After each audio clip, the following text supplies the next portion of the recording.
ഒരു കാർ വാടകയ്ക്ക് എടുത്ത് വരണ്ടായിരുന്നു. അതെ, ഞാൻ ഒരു കാര്യം പറയട്ടെ. ഈ വാ തുറന്ന് ഒന്നും അവിടെ ചെന്ന് സംസാരിക്കരുത്. ഞാൻ അങ്ങ് സംസാരിച്ചോളാം. ആ, നീ സംസാരിച്ചാലും എന്തെങ്കിലും വിചാരിക്കും. അതുകൊണ്ട് സംസാരിക്കാതിരുന്ന് വിചാരിക്കുന്നതായിരിക്കും നല്ലത്. നീ ആവശ്യത്തിന് സംസാരിച്ചാൽ മതി.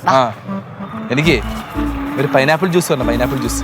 എടാ, നമ്മള് ജ്യൂസ് കുടിക്കാനല്ല പോന്ന, പെണ്ണ് കാണാനാണ്. എന്തായാലും അവിടെ ചെന്ന് മേടിക്കേണ്ടി വരത്തില്ലേ? കാപ്പി വാങ്ങിച്ചു തരും. ജ്യൂസ് മതി. എന്തായാലും മതി. ഇപ്പൊ അടി പിടിച്ചോണ്ട് പോ, വണ്ടി ഇടിക്കും. പറഞ്ഞതൊക്കെ ഓർമ്മ വേണം.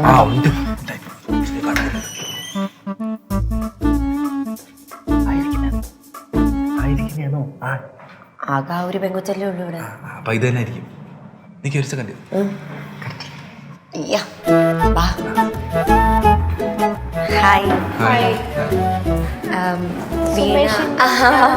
അതെ അതെ, ഇതാണ് സുമേഷ്. ഞാൻ പിങ്കി. കൊറേ നേരം ആയിരുന്നോ വന്നിട്ട്? ഞങ്ങൾക്ക് വഴിയൊന്നും തെറ്റി. പിന്നെ വീണയുടെ വീട്ടിലാരൊക്കെയുള്ള? എൻ്റെ വീട്ടിൽ അച്ഛൻ, അമ്മ, പിന്നെ ചേച്ചി, അനിയത്തി. ആഹാ, നടുക്കഷ്ണാണല്ലേ. ഞാനും അതെ കേട്ടോ. ഇവ ഇളയതാ. നിനക്ക് എന്തെങ്കിലും ചോദിക്കാനുണ്ടോ? ചോദിച്ചോ. അയ്യേ, ചോദിക്കടാ. എന്തെങ്കിലും ഓർഡർ ചെയ്തായിരുന്നോ? ഇല്ല, നിങ്ങൾ വരട്ടെ എന്ന് വിചാരിച്ചു. ഞാൻ ഇപ്പൊ വിളിക്കാം. എന്താ വേണ്ടേ കഴിക്കും? അത് നോക്കാം നമുക്ക്. മിണ്ടാണ്ടിരിക്കോട്ടെ. ഒരു ബ്ലൂ ലഗു. കുട്ടിക്ക് എന്താ വേണ്ട? എനിക്ക് അതന്നെ മതി. അതന്നെ മതിയോ? സുഖം നിനക്കോടാ? എനിക്ക് കുട്ടിയുടെ ചുരിദാറിന്റെ കളർ പിങ്ക്. മിണ്ടാതി. 3 ബ്ലൂ ലഗു. അത് കിട്ടത്തില്ലേ? സുമേഷ് എന്ത് ചെയ്യുന്നു? ആക്ച്വലി ഞാനൊരു ലേഡി ഫാൻസി സെന്ററിൽ ജോലി ചെയ്യുന്നു. ടൈം പാസിന്. വേറെ നല്ലൊരു ജോലി ശരിയായിരിക്കുന്നുണ്ട്, അങ്ങോട്ടേക്ക് മാറണം. ഏതൊരു പഠിച്ചു? ഞാൻ ഡിഗ്രി 3rd ഇയർ. കുട്ടി ഏതുവരെ പഠിച്ചു? ഞാൻ MSc മാത്സ് ആയിരുന്നു. MSc മാത്സോ? അമ്പോ, എനിക്ക് മാത്സ് നല്ല പാടായിരുന്നു. എനിക്ക് ഇപ്പോഴും ഒന്നും എത്രയെന്ന് ചോദിച്ചാൽ ഞാൻ കൺഫ്യൂഷനാ. എനിക്കറിയാം, 1, 2. പിന്നെ വീട്ടിലാരൊക്കെ ഉണ്ട്? ഞങ്ങളുടെ വീട്ടിലോ? ഓയോ, ഞങ്ങളുടെ വീട്ടില് ചേട്ടനുണ്ട്, ചേട്ടത്തിയുണ്ട്, ആമയുണ്ട്, ശംഭു ഉണ്ട്, കണ്ണനുണ്ട്, അച്ഛമ്മയുണ്ട്, അച്ഛനുണ്ട്, അമ്മയുണ്ട്, ഞാനുണ്ട്. ഞങ്ങള് കൊറേ പേരുണ്ട് കേട്ടോ. ഞങ്ങളൊരു കൂട്ടുകുടുംബമാണ്. Royal family. പിന്നെ വേറെ എന്തൊക്കെയാ ചോദിക്കാനുണ്ട്? ഇത് കോഫി എന്താ വരാത്ത? മറ്റേ ഇതെന്താ ബ്ലൂ ലെബൽ? ബ്ലൂ ലെബൽ വരാത്ത? നമുക്കത് ചോദിക്കാം. ചേട്ടാ, കുട്ടിക്ക് ഞങ്ങളുടെ സുമേനെ ഇഷ്ടപ്പെട്ടോ? അല്ല, ആക്ച്വലി ഞാനിപ്പോൾ ഒരു മാരേജിന് ഒട്ടും പ്രിപ്പയർഡ് അല്ല. ഒരു ജോലിയൊക്കെ കിട്ടിക്കഴിഞ്ഞിട്ട് മതി എന്നാണ്. അയ്യോ, അപ്പൊ കല്യാണമൊക്കെ നോക്കുന്നത്?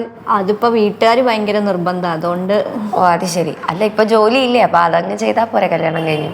അങ്ങനല്ല, ഇപ്പൊ ചെറിയൊരു ജോലിയല്ലേ. ഇപ്പം എനിക്ക് PSC ഒക്കെ പഠിച്ച് നല്ലൊരു ജോലി കിട്ടിയിട്ട് പിന്നെ മതി. അത്രേ ഉള്ളൂ. അത് നമ്മുടെ വീട്ടിൽ നിന്ന് പഠിക്കാം. ഞങ്ങളുടെ വീട്ടുകാർ ഭയങ്കര ഓപ്പൺ മൈൻഡഡാ. ഞാൻ വരെ മേക്കപ്പ് ആർട്ടിസ്റ്റ് ആണ്. പക്ഷെ അങ്ങനെയല്ല, എനിക്ക് കല്യാണത്തിന് മുമ്പേ തന്നെ ഒരു ജോലിക്കാരി ആവണം. ഓ, ഒരു ഇൻഡിപെൻഡന്റ് ആയിട്ട്. മതി. നമുക്ക് ധൃതിയൊന്നുമില്ല. സാവകാശം ആലോചിച്ചൊക്കെ ഒരു തീരുമാനം എടുത്താൽ മതി. അല്ല, വെന്നുണ്ട്.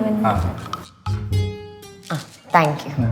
ചേട്ടാ, എനിക്കില്ലേ 2 കൊണ്ടുവന്നാൽ മതി കേട്ടോ. പതുക്കെ. എന്ത് ചേർക്കാൻ നിനക്ക്? എന്റെ സ്വഭാവം പഠിപ്പിക്കരുത് കേട്ടോ. Okay, thank you. എടുത്തോളൂ.